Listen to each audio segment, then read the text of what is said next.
Taiwan Metro Experience. Hi, this is Teds and this is my first international travel.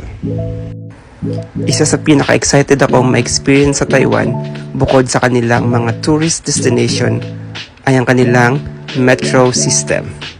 Pagkalapag pa lang namin ng Taiwan Airport ay sumakay kami sa kanilang express train going to Taipei Main Station.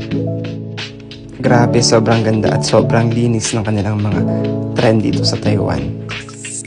They also have a comprehensive train system na nagko-connect sa iba't ibang city dito sa kanilang lugar.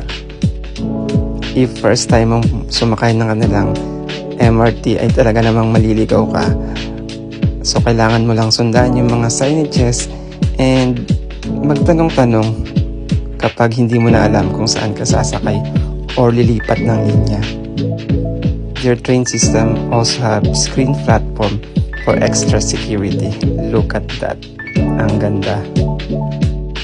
Ito nga yung pinaka main transportation mode na ginamit namin para libut-libutin ng iba't ibang tourist destination dito sa Taiwan. I'm going to Ximending, to Taipei 101, to Longshan Temple, at marami pang mga iba't ibang tourist destination. Very accessible lang siya. Imagine if we have this kind of transportation system in the Philippines.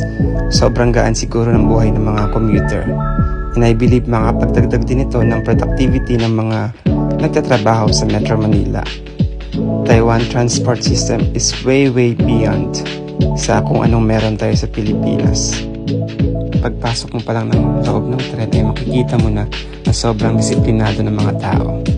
Hindi na pala ako masyadong nag-video sa loob ng train nila. Nakakaya naman at makikita ko na lahat kasi ay sobrang well-mannered. Overall, Taiwan Metro System is more than just a transportation system. Isa siyang refleksyon ng respeto at disiplina ng mga tao sa bawat isa. Kaya kung may chance ka pumunta ng Taiwan, try nyo yung metro nila. Promise, ibang-iba yung experience para kang nasa future.